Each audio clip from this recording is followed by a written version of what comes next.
Alright, this is going to be another unscripted video, and don't worry, I'm still going to be focused on scripted videos for this channel. I've got my failed coasters video on the original X at Magic Mountain coming out.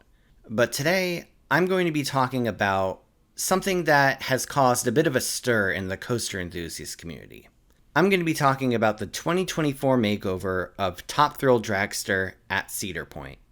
Now recently, it has come to light that Italian manufacturer Zamperla is actually going to be working on this project. And this revelation has caused a lot of concern among enthusiasts, a lot of skepticism, and a lot of pessimism as well. Now, this video isn't meant to invalidate anyone's opinion if anyone is feeling skeptical or pessimistic. Rather, this is just my own opinion based on what we know and based on what I know about Zamperla. Now, a lot of the concerns boil down to a few key points. First of all, there's the point that Zamperla has never built any roller coaster that's on the scale of Top Thrill Dragster.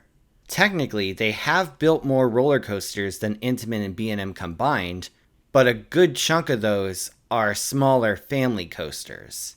Their most thrilling coasters are their Thunderbolt models and their Volare models, which I'm not going to lie, I'm not a fan of the Volare model, but let's look beyond the Volare model and look at Zamperla's entire ride catalog. Zamperla, how they got started in the industry.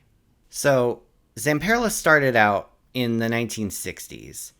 And around the 1970s is when they started building roller coasters. Now, their first coaster design was a powered coaster, something like you'd see at Canopy Lake Park.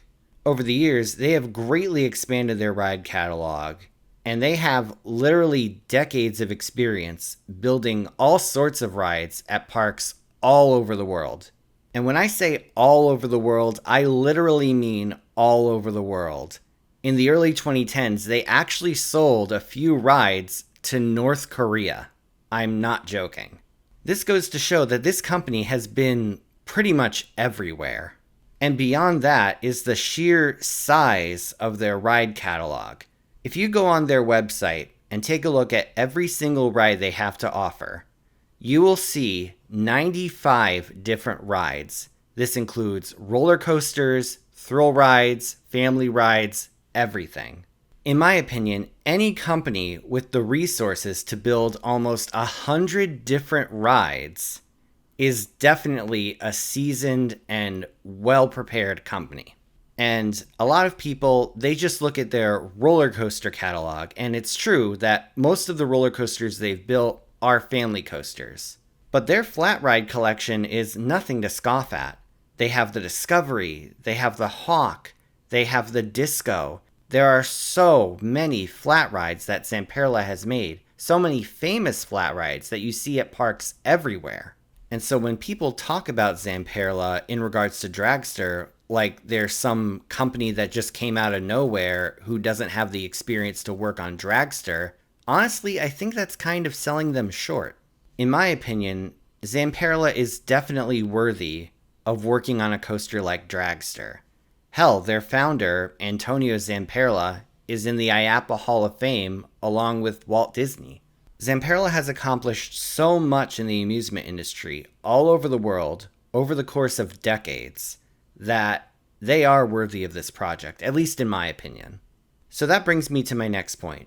A lot of people say that they don't hate Zamperla, they just feel like Intamin should have been involved since Top Thrill Dragster is their coaster, and since Intamin has more experience with higher level attractions, like higher thrills. You've got Velocicoaster, you've got Totatis, you've got Conda. They've built some of the biggest, baddest, and most amazing rides that you could find out there. And of course, I mean bad in the Michael Jackson sense, meaning good. Anyway, a lot of people look at Intamin and say that they should have been the ones to be involved with this project. They could have made it amazing. They could have brought new life to it. And a lot of people are wondering why Cedar Point went with Zamperla when Zamperla didn't even build the ride to begin with, and Zamperla doesn't have experience with rides on this scale. Well, honestly, I'm going to guess and say that Cedar Point took a look at Zamperla's new lightning train and decided that it fit their needs for what they needed from a dragster reimagining. Now, what exactly would those needs be based on what we know about dragster and based on what we know about why it closed in the first place? If you remember, the reason dragster closed was because of a very serious incident involving a part of the train, a flag plate, accidentally coming off of the vehicle, hitting a guest in the head, and severely injuring that guest. Now, this happened after years of dragster being a maintenance nightmare for the park, after years of spending millions of dollars on upkeep, or at least what would have likely been millions of dollars. If you take a look at the book Dick Kinzel, you will see that Dick Kinzel himself, who was the former CEO of Cedar Fair, actually called Top Thrill Dragster his, quote, dumbest decision. So what Cedar Fair needed was a makeover that would make dragster more reliable, more safe, and do it all at a reasonable price. Now, if you take a look at the video that Zamperla recently released talking about their new lightning train design, you'll see that Zamperla touted several features that very likely majorly appealed to Cedar Point officials. First of all, there's the fact that the train has an aluminum milled chassis with practically no welding. This, according to Zamperla, saves a lot of money on non-destructive testing, or NDT. Interestingly enough, this ties into what I saw a couple of years ago at IAAPA. At 2021, I spoke to officials at Skyline Attractions. That year, they presented their new track design for their Pescetti Bowl coaster. And this track has no welding. It's put together with rivets. They said to me that welding can be unpredictable and maintenance of welded tracks can be expensive when you have to re-weld certain areas. Also, welding can go wrong. If there's a bad weld, then there's cracks, which might apply to what we recently saw at Carowinds, but I'm not an engineer and I don't know exactly what happened there, so I'm going to leave it at that. But the bottom line is that both Skyline and Zamperla have heavily emphasized reducing welding as a means to save costs and do it all without compromising safety. In fact, this might make the track and the trains even safer because there's less parts to check. And going back to specifically the lightning train, on top of all of this, the lightning train can also hit a top speed of up to 200 kilometers an hour. This is actually faster than the top speed of Top Thrill Dragster. So with all of this in mind, with the idea of getting a train that can go as fast as the original, that is less expensive, that requires less maintenance, in the end, this train pretty much sold itself, and it's easy to see why Cedar Point officials decided to bring Zamperla on for this project. All of that said, there are a lot of people who will say, yeah, that's all true. However, you have to keep in mind that Zamperla recently opened their Wild Mouse coaster, and that's had a lot of downtime. So if they have a Wild Mouse coaster that has a lot of downtime, how do we know that the new Top Thrill Dragster remake won't have a lot of downtime?